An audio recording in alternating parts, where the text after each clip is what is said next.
welcome to today's episode of the SaaS Marketing Show. So I'm excited about this one. Today we are joined by Geoff Atkinson, who is the founder and CEO at Huckabuy. So Huckabuy is an SEO platform based in Utah that is changing how organizations grow their organic search channel through a technology-focused SEO approach. Geoff, I'm excited to have you here, so welcome to the show. Thanks, Dylan. It's great to be on. Thanks for having me. No problem. So today we're going to talk about the topic for today's show is how you guys at Huckabuy drive 62% year-over-year organic channel growth by creating Google's perfect world. But I also know from reading different pieces about you and about the business, you have a lot of SEO knowledge. I think, of course, we'll try and stay on that topic, but we're probably going to uncover some kind of like SEO tips and best practices for SaaS companies listening to this as well. But before we jump into that, I want to let everybody know a bit more about you, a bit more about the team at Huckabuy. So I know that you previously held senior marketing roles at Overstock for a while and then Portico Club. And when I was researching, I found out that Huckabuy have been around since 2014, I think it was. And you guys were completely bootstrapped, I think, up until the start of this year when you closed a 2.3 million seed round. But I did find out, and it might be an old blog post that I was reading about you, that it sounds like Huckabuy hasn't always been what it is right now. I was reading a story about how originally I think you guys were like a comparison shopping engine, right? Driving traffic and monetizing through affiliates. So tell us a little bit more about kind of how you've got to where you're at right now and what Huckabuy is as a platform. Absolutely. First off, boy, you've done your research, so hats off to you, Dylan. You've dug up the good stuff. So yeah, my background in SEO specifically starts at Overstock. So I was the SVP of marketing and analytics there. We had a great SEO run going from 0 to 300 million. It was just kind of crazy growth. And so yeah, dabbled in all things marketing from branding up to SEO, email marketing. One of the things I noticed, we had over 40 people working on SEO and more than half of them were developers. So we were very technically focused on SEO. And yet, the industry of SEO it's an enormous industry. It's like a $95 billion industry that is almost entirely services driven. So agencies, consultants, and the services industry has an NPS score of 0. So a net promoter score of 0. And it's hard to get to a 0. Like a 0 is people basically hate you. So that felt to me like an industry ripe for disruption. There is a big need out there, but it's not getting addressed. And the reason is that agencies and consultants can't solve these technical problems. There's these deep-rooted technical problems that sites have with communicating to a search engine. And it makes, life difficult. We all spend time on the UI UX for humans, and that's always the focus. But I argue, the UI UX for Google is what really matters and moves the needle. And so Huckabuy is built to basically outsource that as a software platform. So we have 2 products. One, we automate structured data markup, which is this language that helps sites communicate to Google.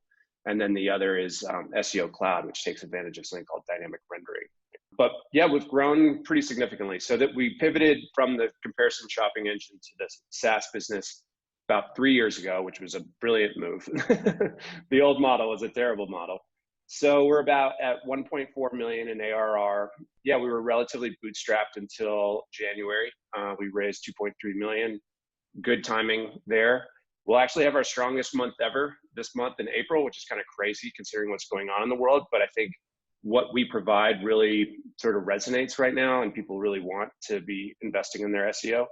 So about 17, 18 employees based in Park City, Utah. We're distributed though around the country, about half here, half around the country. So that's kind of the latest on Huckabuy and how we got here. Awesome. Yeah, thank you for sharing that. And one thing that I saw from the website is I know you guys have customers already like Salesforce and SAP and I think Concur as well, for example. I think I saw a picture of you somewhere stood outside Salesforce Tower, maybe that was on your LinkedIn or something. So in terms of target customer for you guys, one thing I saw when going on your website is that my kind of assumption was, I'm guessing you're servicing those kind of larger, more enterprise focused companies, but I wanted to find out a bit more about that because so far up until this point, the majority of people we've had on the podcast, like Calendly and Drift and Ahrefs, for example, have all been very self-service focused SaaS businesses. So I wanted to find out a bit more about the model and the kind of companies that you're targeting and also what the I know we're going to get into SEO in a minute and organic, but what the marketing kind of funnel centers around or has been like for you guys up until this point. Yeah, so we do work with companies of all sizes. What's interesting about SEO is everybody wants it. And so we have lots of industries, e-commerce, software, legal, nonprofit. I mean, you name it, we probably have it. It does tend to be a little bit more enterprise, especially lately. We just are, the enterprise have deeper pockets right now and can afford, we're kind of expensive, not crazy expensive. It's not completely self-serve. So yeah, this is a pretty, not custom solution, but it is a very technically heavy solution that ends up driving really significant growth. So we have had quite a bit of success in the B2B SaaS enterprise area, partly because there's a ton of those companies here in Utah. And they usually end up growing the most. And we can kind of get into why that is. But Google kind of struggles to understand software companies, and our software really helps that. So yeah, and in terms of our own funnel, marketing-wise, we really didn't do a lot marketing-wise for the first 2 years. And really just in the last year have we turned on that spigot. And we've obviously focused heavily on SEO. And right now we're taking advantage of some lower ad rates out there as well. Very low ad rates, which is kind of shocking, and trying to build up our brand awareness. But it's mainly been SEO. Podcasts have been a phenomenal marketing channel for us. We really believe in the audio side of content. And starting to do some paid media that's helping with our brand awareness. But pipeline is really strong right now. We're getting tons of inbound for the first time in our life. So that's making life a lot easier. Awesome. That's really good to hear. And yeah, I'm in a similar position with our agency, with Hey Digital right now, which I feel very grateful for. Like April will be the best month that we've ever had as well. And I think working specifically with SaaS companies and B2B software businesses, obviously it's not a great time for everybody, but out of all of the industries out there, we're kind of fortunate that we're probably one of the least hit, right? So okay, so let's get into kind of I know the overarching topic that we agreed on for today is how you guys have driven so much like year over year organic channel growth. And I know that to kind of share everything in a short period of time is going to be like difficult. So in terms of like the best way to structure this, maybe I would love to kind of pass the baton over to you for a second to kind of cover on a top level, like when you guys reached out to me and said, hey, this is one of the topics that we want to cover. Usually that's because you're pretty well prepared for it, right? And you have a lot of specific things you want to share. Like I would love to hear from you on a top level, or as top level as we can, like what you guys have done over the last couple of years to drive your own organic channel growth or your customers' organic channel growth. And then off the back of that, I think I'm going to have some questions that I'll probably take away from what you say and ask you, that our customers ask us too, about whether it's like tips and tricks or best practices for other software businesses. So yeah, if that's okay with you, I'd love to hear kind of what you guys have done so far to see those great results. Absolutely. So I think the biggest driver in our success as doing SEO ourselves and also for our customers is that kind of what we mentioned earlier, this disconnect between the user experience and the front end of a website that's designed for humans and what Google has to deal with. And by solving that problem, by getting the Google perfect, Google's perfect world is what we call it, you just alleviate so many problems that they've encountered that the growth just sort of happens. So I'll give you an example. So Google has made a really big change in the last year. They have introduced something called dynamic rendering. And dynamic rendering basically means you can now, just like you have a mobile version of the site and a desktop version, you can now have actually a Google version that's just for them. That's a simplified version. And the reason for that is that the front end of websites and what Google has to crawl has really changed and made it more difficult because of JavaScript. So JavaScript, used to be impossible for them to crawl.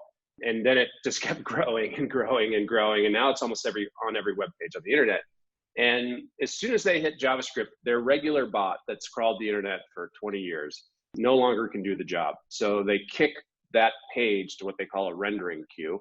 And a rendering queue is just like your Chrome browser, right? It loads it, executes all the JavaScript and allows them to go in and actually crawl it. Well, with dynamic rendering, you can now actually just go around that. So you can And the problem with that is it's like 10 times the processing time for them to understand a page, which makes things very expensive for them. So for us, we just queue up this sort of perfect version. We add structured data, which happens to be, a very important part of their algorithm now. It's how they get authoritative information.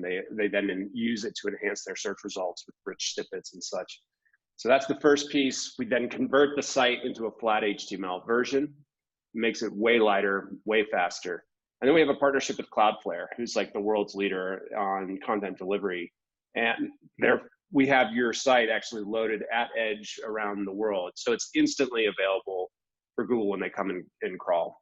And then the next version is actually your whole site will be that fast. So not just for Google, but also for users. So we're just looking at some of the macro trends that Google cares about, right? Mobile friendliness, structured data, dynamic rendering, super fast page speed.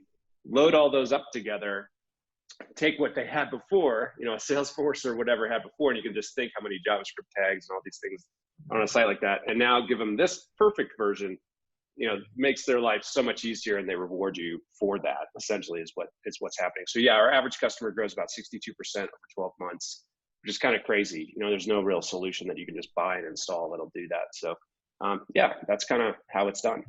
I was going to ask you off the back of that, so this is my expertise definitely isn't within like SEO. So if I'm asking some stupid questions, just let me know. But I'm like so focused on PPC and like landing page conversion rates and stuff for our customers that of course I have like a top level understanding, but nowhere near as deep as you. But the stuff that you were talking about a minute ago with regards to the dynamic rendering that you guys like support and provide for people is something like that only possible when using a platform like Huckabuy, or are there ways that, so I know you also talked about like page speed and mobile readiness and stuff like that, and I know those are things that people can obviously work on them sites themselves.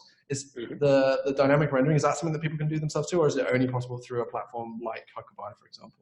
No, they can do it themselves. Yeah, it's not done very often because when you prioritize like a separate version of the site for Google, it just doesn't happen too often. But yeah, if you look at some of the really sharp SEO companies, they're embarking on doing it themselves. Yeah, you just have to basically create a version, have smart developers that can do the configurations so that when Google comes in, they see that version. But yeah, it's capable. People that have strong dev teams can do it in-house. Got it. That makes sense. But I think there's very few people that will find the time to do that or do it well as well, right? It's like the same with people can do PPC themselves, or they can do anything themselves, but whether they should do it themselves is a very different matter. Yep. And I know that obviously you said that you're experiencing this big growth yourselves, your customers are experiencing this growth. It sounds like a lot of it is like technical improvement, stuff like that too. How important, I'm interested to get your thoughts on this, because so far, everyone that's been on the podcast has been kind of either very content-focused marketers, and I think I would say that from my understanding so far, you seem like a fairly technical guy yourself. Like, how important is it?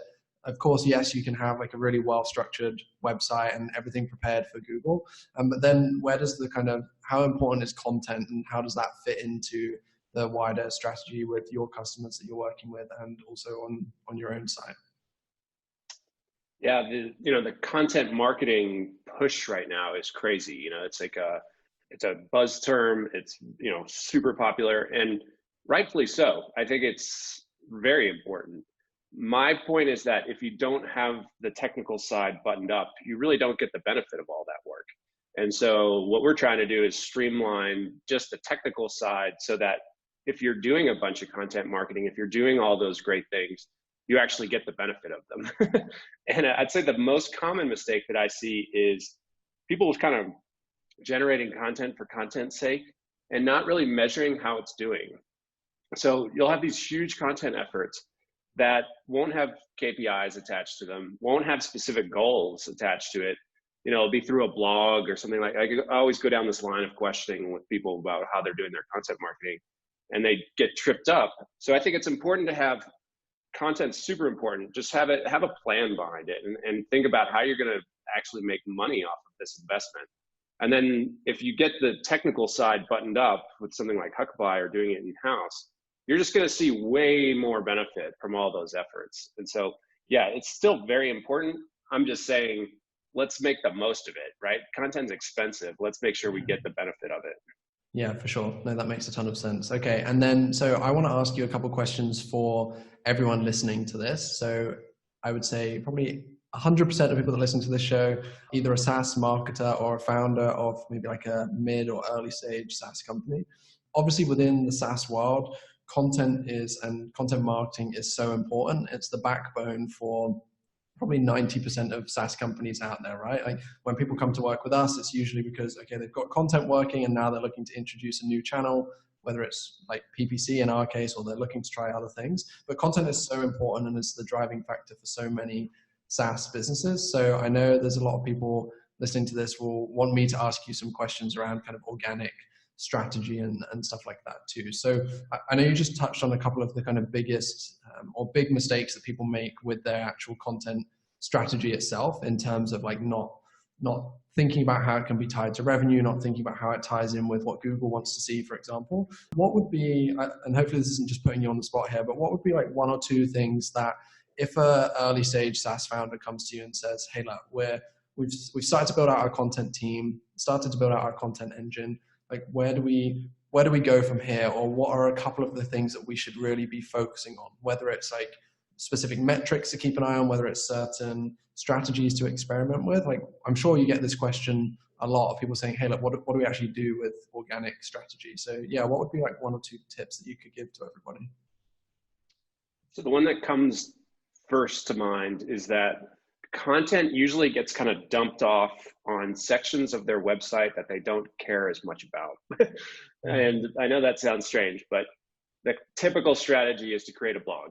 And if you think about a SaaS site and which pages are the most important in terms of SEO, they're going to be core pages about their product that talk about the product, and hopefully people come in on them.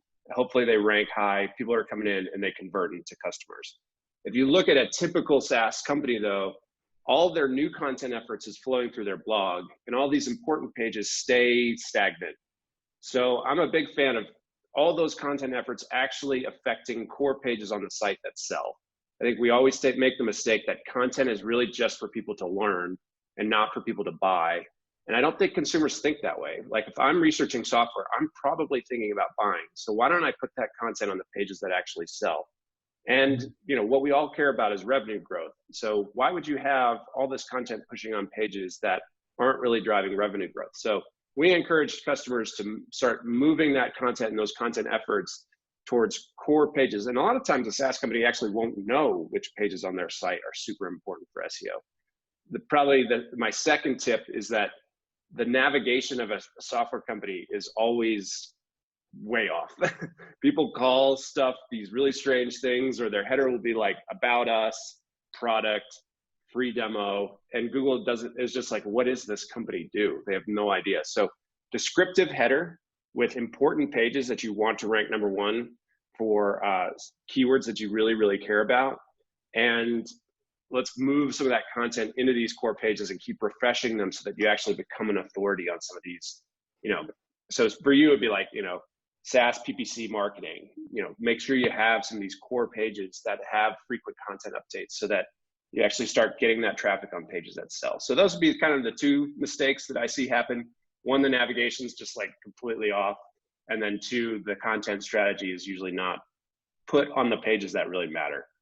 Yeah, that makes a lot of sense to me. And it's funny because often it's sometimes the most simple changes that can make the biggest impact too. Because I was looking on the Huckabuy website, and for example, I saw in your header, it's like SEO products, SEO knowledge, SEO company, and just something like that versus like products or blog or whatever it might be. I can see that. And it's funny because we're actually about to relaunch our website, and that's something that we've started to think about too. Like I'm looking at the designs in Figma right now just to check our headers, and we've done the same thing what you just suggested. So that's good. That means that we're kind of on the right route.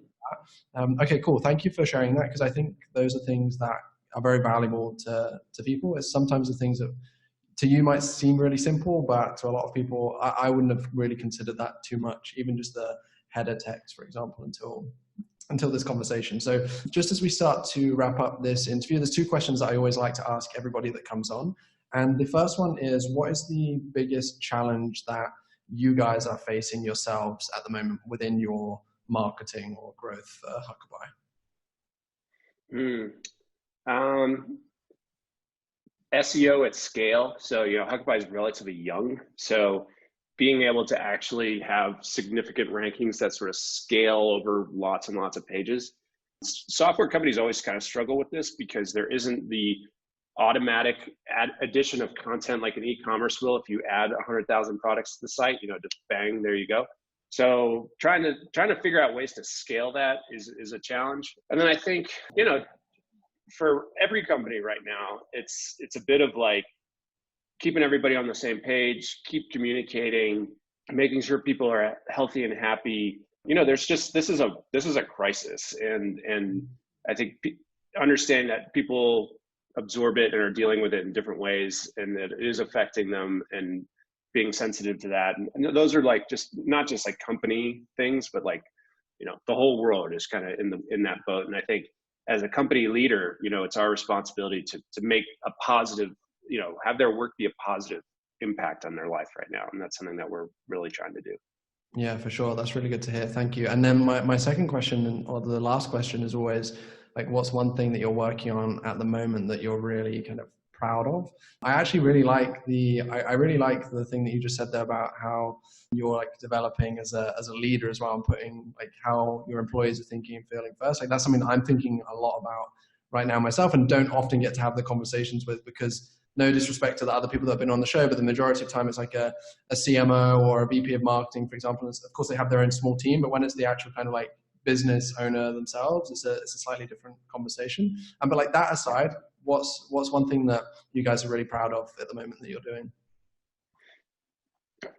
Just this month, I mean, to have the biggest month we've ever had in April, and Dylan, congrats to you for doing the same. And we might be the only two people on a podcast talking about that. So cheers to you. And yeah, we're very proud of that. I think it's, revenue is what ultimately matters. And so for us to have our biggest month ever in April is an accomplishment. And I'm just really proud of our team for how they've done a lot to get to this point. So, and it's the fun time now. It's just going to keep growing because we've set up a lot of things in place that will, make this a predictable thing versus like we just had one good month. So that's probably what I'm most proud about. Yeah, congratulations. Because also the thing that I'm thinking about is if you're able to have that now in the current time period, like in 6 months, what's it going to be like, kind of thing, So if you're having solid months now, then that's really encouraging. So yeah, congratulations. Thank you for coming on today and for sharing your like tips and knowledge with everyone. Before we wrap things up, is there anything that you need to or would like to like promote at the moment, or what's the best place that people can find out more about you? I'm guessing just like the website, your LinkedIn, for example. Yeah, website, my LinkedIn. If you say in a contact us form that you came through, you heard us on the SaaS marketing show, just put that in the note and we'll make sure you're really taken care of. We typically give podcast listeners a nice discount on our product. So yeah, we'd like to know where they came from. And yeah, thanks so much for having me, Dylan. That was great. Yeah, no problem. It's really good. Thank you for coming on and sharing everything. And I'll speak to you again soon.